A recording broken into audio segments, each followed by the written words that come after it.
Hello everyone, welcome back to নিবারণ sir maths YouTube channel. আজকে আমরা অত্যন্ত গুরুত্বপূর্ণ একটা বিষয় নিয়ে আলোচনা করব, সেটা হচ্ছে আপার প্রাইমারি টেট 2025 এর আপডেট এই মুহূর্তে কি রয়েছে। এবং অবশ্যই জানাবো যে গত সপ্তাহে কলকাতা হাইকোর্টে আপার প্রাইমারি সংক্রান্ত যে শুনানি ছিল, সেখানে কলকাতা হাইকোর্ট কিন্তু উদ্বেগ প্রকাশ করেছে, কি বলেছে এসএসসি কে সেই সম্পর্কে যাব। এবং ছোট্ট এই সেশনে আমরা আরো কিছু গুরুত্বপূর্ণ বিষয় নিয়ে আলোচনা করব, সেটা হচ্ছে আপার প্রাইমারি টেটের নতুন পরীক্ষা পদ্ধতি এই মুহূর্তে কি রয়েছে। নতুন করে আমরা জানবো যে সিলেবাস এই মুহূর্তে কি রয়েছে, নম্বর বিভাজন সম্পর্কে জানবো, যোগ্যতা অর্থাৎ কোয়ালিফিকেশন ডিএলএড বিএডএড এবং 50%-এর তো গল্প আছে, সেগুলো সম্পর্কে জানবো। এবং পরীক্ষা পদ্ধতি এবং আরো একটা গুরুত্বপূর্ণ বিষয়, সেটা আমাদের প্রত্যেকের মনে বারবার আসছে, সেটা হচ্ছে এই বছর কি সাবজেক্টের পরীক্ষা হবে নাকি শুধু টেট হবে। এই সবগুলো প্রশ্নের উত্তর এবং তার সাথে একটা আরো বিষয় জানবো, সেটা হচ্ছে বেতন সংক্রান্ত বিষয়। তো চলো প্রথমেই তোমাদেরকে বলি যে এই মুহূর্তে আপার প্রাইমারি টেট 2025-এর আপডেট কি রয়েছে। আমরা গত 8ই এপ্রিলের কথা যদি বলি, কলকাতা হাইকোর্ট একটা উদ্বেগ প্রকাশ করেছে যে 2015 সালে হ্যাঁ 2015 সালে লাস্ট আপার প্রাইমারি টেট পরীক্ষা হয়েছে, আর এখন 2025 অর্থাৎ এই দীর্ঘ 10 বছরে একটা পরীক্ষা হলো না। সেই সংক্রান্ত বিষয়ে কিন্তু এসএসসি অর্থাৎ ওয়েস্ট বেঙ্গল সেন্ট্রাল এসএসসি কে কলকাতা হাইকোর্ট 3 সপ্তাহের মধ্যে হলফনামা পেশ করতে বলেছে এবং 7ই মে 2025 তারিখে পরবর্তী শুনানি রয়েছে এই সংক্রান্ত। আমরা জানবো, আমরা সেই সংক্রান্ত বিষয় নিয়ে 7ই মেতে কি আপডেট রয়েছে সেগুলো আলোচনা করব। তো আজকে চলে আসি আমরা এই ছোট্ট সেশনে। আপার প্রাইমারি টেট 2025 না, এখনো কোনো গেজেট প্রকাশিত হয়নি, তবে আমরা যদি এটাকে টার্গেট করে থাকি, আমাদের সিলেবাস আর সবকিছু সংক্রান্ত বিষয় নিয়ে আজকে আমরা অবশ্যই জানবো, তাতে করে আমরা এখন থেকে প্রিপারেশন শুরু করতে পারবো। তো আমরা যারা আপার প্রাইমারি টেট দিতে চলেছি, কোন ক্লাসের পড়ানোর জন্য যোগ্য হব আমরা? অবশ্যই ক্লাস 6 থেকে ক্লাস 8 পর্যন্ত। আমরা যে মাধ্যমিক স্কুলগুলো রয়েছে আমরা জানি সেখানে ক্লাস 6 to 8 রয়েছে, বা কোনো যেগুলো সেকেন্ডারি স্কুল ছাড়াও আমাদের যেগুলো জুনিয়র হাই স্কুল রয়েছে সেখানেও আমরা কিন্তু দেখে থাকি এই সাবজেক্টগুলো আমাদের রাজ্যে রয়েছে, সেই স্কুলে কিন্তু পড়ানোর জন্য আমরা এলিজিবল হব এই পরীক্ষার মাধ্যমে। এবারে কথা হচ্ছে আমাদের এডুকেশনাল কোয়ালিফিকেশন কি প্রয়োজন আছে এই ক্ষেত্রে। দেখো, শিক্ষাগত যোগ্যতার বিষয়ে এখানে ভালো করে বুঝে নাও, কারণ এই জায়গায় কনফিউশন অনেকের রয়েছে। একদম পুরো কনফিউশন সমস্ত প্রশ্নের উত্তর তোমরা পেয়ে যাবে আজকে। দেখো, আমাদের প্রথমে আমার যদি গ্র্যাজুয়েশন থাকে এবং তার সাথে আমার যদি ডিএলএড থাকে, অর্থাৎ আমি ডিএলএড কমপ্লিট করেছি এবং আমার গ্র্যাজুয়েশন আছে এবং আমি জেনারেল ক্যান্ডিডেটে বিলং করি অর্থাৎ আনরিজার্ভড ক্যাটাগরিতে বিলং করি, তাহলে আমি কিন্তু পরীক্ষায় বসতে পারছি। কথা হচ্ছে এখানে কোনো 50% মার্কস বা কোনো কিছু মার্কস আমি মেনশন করিনি, কারণ আমার যদি ডিএলএড থাকে, আমি আনরিজার্ভ ক্যাটাগরি হই বা যে কোনো ক্যাটাগরিতে বিলং করি, আমার কোনো গ্র্যাজুয়েশনের পার্সেন্টেজের ব্যাপার এখানে আসছে না। অর্থাৎ আমি গ্র্যাজুয়েশন এবং ডিএলএড থাকলেই পরীক্ষায় বসতে পারছি। ক্লিয়ার হলো? সেকেন্ডে আসছি, যদি আমার স্যার গ্র্যাজুয়েশন থাকে এবং বিএড থাকে, সেক্ষেত্রে কি হবে? এবং আমি আনরিজার্ভ ক্যাটাগরিতে বিলং করি, সেই ক্ষেত্রে আমার 50% মার্কস গ্র্যাজুয়েশনে প্রয়োজন আছে। কারণ কি স্যার হঠাৎ করে এই দ্বিচারিতা কেন? না, দ্বিচারিতা নয় এখানে, কারণ আমরা ডিএলএড করে থাকি কিন্তু এইচএস এর উপরে অর্থাৎ উচ্চ মাধ্যমিকের উপরে, আর সেই কারণে কিন্তু আমরা ডিএলএড এর জন্য গ্র্যাজুয়েশনে 50% মার্কসটা বাধ্যবাধকতা এখানে অটোমেটিক্যালি আসছে না, বাই ডিফল্টই আসছে না। সেই জন্য কিন্তু এখানে এই রকম রয়েছে, অর্থাৎ গ্র্যাজুয়েশন ডিএলএড তুমি বুঝতে পারছো। তোমার যদি বিএড থাকে, গ্র্যাজুয়েশনে 50% মার্কস, পরীক্ষায় তুমি এলিজিবল বসতে পারছো, তুমি আনরিজার্ভ ক্যাটাগরিতে বিলং করো। স্যার আমার যদি 50% মার্কস না থাকে, আমি পরীক্ষা দিতে পারবো না? দিতে পারবে, তারও একটা রাস্তা আছে। তোমার গ্র্যাজুয়েশনে 50% নেই ধরে নিচ্ছি, সেই ক্ষেত্রে তুমি কি করলে, তোমার এমএ আছে ধরে নিলাম, বা অথবা এমএসসি আছে এবং সেখানে তোমার 50% মার্কস রয়েছে। সাধারণত এমএ বা এমএসসি তে 50% মার্কস কিন্তু প্রত্যেকের থাকেই সাধারণত।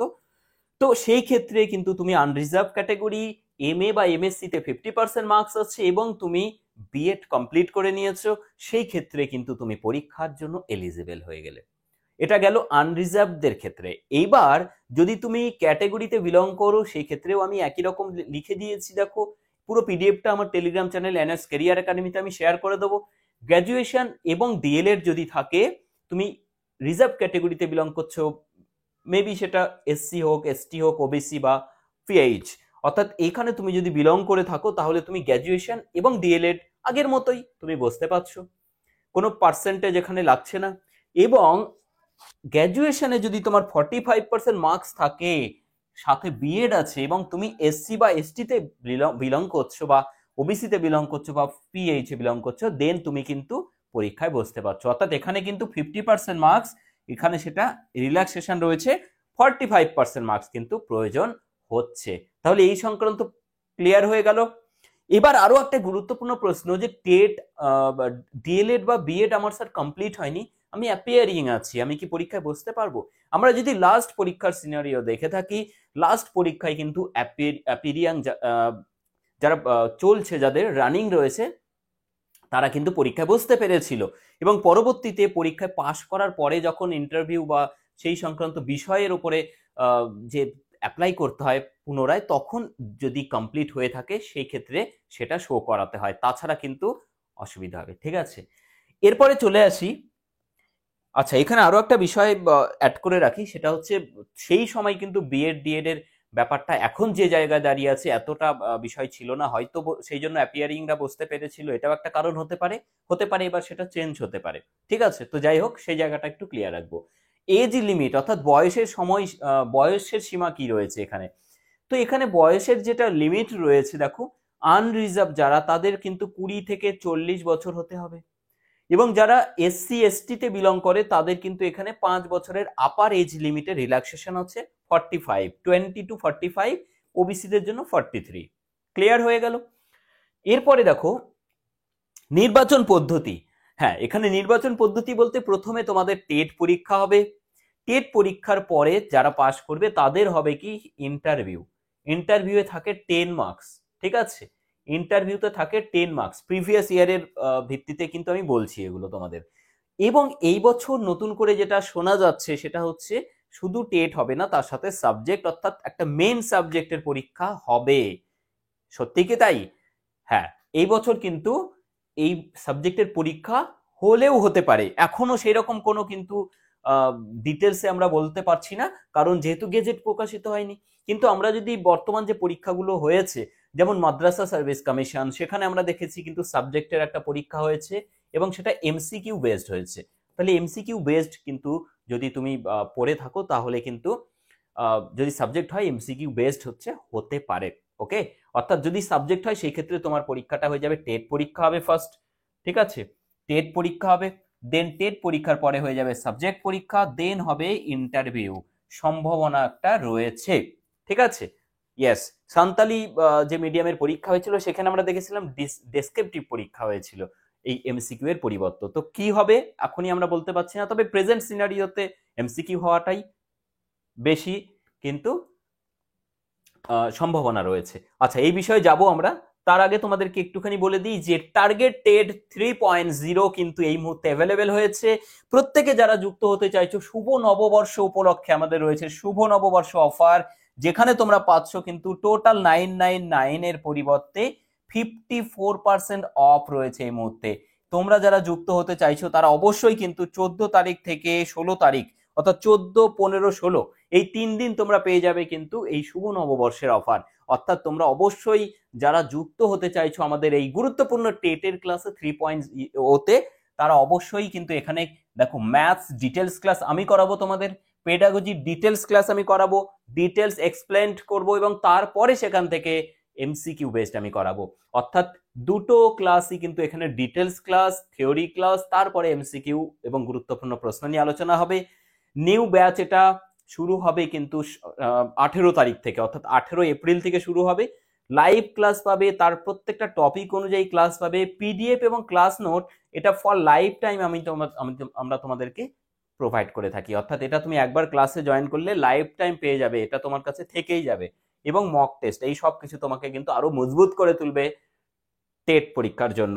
এবং আপার প্রাইমারি টেটের কিন্তু নতুন ব্যাচ আমাদের শুরু হবে। ঠিক আছে, এবার বলি তোমাকে যে টেটে কোন কোন বিষয়ের জন্য পড়াশোনা করতে হবে। আমরা যদি দেখি, প্রাইমারি টেটের মতোই এখানে কিছুটা মিল আছে এবং কিছুটা অমিলও আছে। তো মিলের জায়গাগুলো কি কি দেখো, আমাদের প্রথমে সাবজেক্টের মধ্যে যেগুলো যেগুলো থাকবে, দেখো 1 নম্বর রয়েছে সিডিপি, অর্থাৎ চাইল্ড ডেভেলপমেন্ট অ্যান্ড পেডাগজি, রয়েছে 2 নম্বরে ল্যাঙ্গুয়েজ 1, 3 নম্বরে রয়েছে ল্যাঙ্গুয়েজ, এটা 2 হবে। ঠিক আছে, এই টোটাল গেল আমার 3টে, অর্থাৎ সিডিপি, ল্যাঙ্গুয়েজ 1, ল্যাঙ্গুয়েজ 2 প্রত্যেকটাই 30 মার্কের পরীক্ষা হবে এবং 30টা করে এমসিকিউ বেসড কোশ্চেন হবে, অর্থাৎ 30টা কোশ্চেন 30 মার্কের, টোটাল হলো আমাদের এখানে দেখো 90 মার্কস। এরপরে যে 60 মার্কসটা তোমার থাকবে, সেই 60 মার্কসের মধ্যে একটুখানি বোঝার বিষয় রয়েছে। এখানে দুটো ক্যাটাগরি ভাগ হবে। নাম্বার 1 সেটা হচ্ছে maths and science. Maths and science একটা পার্ট হবে। ঠিক আছে, যারা সায়েন্স ব্যাকগ্রাউন্ডের সেটা মেনশন করতে হবে ফর্ম ফিল আপ করার সময়, সেই অনুযায়ী তোমার কিন্তু পরীক্ষা হবে ম্যাথস অ্যান্ড সায়েন্স। সেটা তুমি হতে পারো বায়ো সায়েন্স বা পিওর সায়েন্স, কিন্তু তোমার পরীক্ষা হবে ম্যাথস অ্যান্ড সায়েন্স। এই টোটাল মিলিয়ে তোমার থাকবে 60খানা কোশ্চেন্স এবং তার জন্য থাকবে 60 মার্কস, অর্থাৎ এই টোটাল হয়ে গেল আমাদের 150 মার্ক। ঠিক আছে, এবং নেক্সটে যারা আর্টস ব্যাকগ্রাউন্ড রয়েছে, সোশ্যাল সায়েন্স থাকবে বা সোশ্যাল স্টাডিজ থাকবে, তাদের থাকবে এখানে টোটাল 60 মার্কস। অর্থাৎ এই দুটো ক্যাটাগরি এখানে ভাগ হয়ে গেল। একটা তুমি সায়েন্স ব্যাকগ্রাউন্ড হলে সায়েন্স অ্যান্ড ম্যাথস, এবং যদি আর্টস ব্যাকগ্রাউন্ড হও তাহলে তোমার হবে সোশ্যাল স্টাডিজ, যার মধ্যে হিস্ট্রি, জিওগ্রাফি, পলিটি এই সমস্ত প্রশ্ন মিলিয়ে টোটাল থাকবে 60খানা কোশ্চেন। এই টোটাল 150খানা কোশ্চেন, 150 মার্ক, এবং সময় থাকবে তোমাদের জন্য 2 ঘন্টা 30 মিনিট, অর্থাৎ 150 মিনিটের পরীক্ষা, হিউজ টাইম। নেগেটিভ মার্কিং সম্পর্কে বলি, নেগেটিভ মার্কস কিন্তু এখানে থাকবে না, অর্থাৎ তুমি 150টা মার্কই করে আসবে, 150টা কোশ্চেনই অ্যাটেম্প করে আসবে, কোনোটা যদি ভুলও হয় তার জন্য কোনো নাম্বার কিন্তু কাটা হবে না। তো এই হচ্ছে আপার প্রাইমারি সংক্রান্ত বর্তমান যে আপডেট রয়েছে সেটা সম্পর্কে আমরা বিস্তারিত জানলাম। এই সম্পূর্ণ পিডিএফটা তোমরা আমাদের টেলিগ্রাম চ্যানেল এনএস ক্যারিয়ার একাডেমিতে পেয়ে যাবে। অবশ্যই পিডিএফটা প্রত্যেকে ডাউনলোড করে নেবে। তোমাদের কার মনে কি কি প্রশ্ন রয়েছে সেটা অবশ্যই কমেন্ট সেকশনে লিখো, এবং যদি আজকের এই সেশনটি তোমাদের অবশ্যই গুরুত্বপূর্ণ মনে হয় তাহলে অবশ্যই তোমরা প্রত্যেকে কমেন্ট সেকশনে জানাবে। থ্যাংক ইউ সকলকে, থ্যাংক ইউ সো মাচ।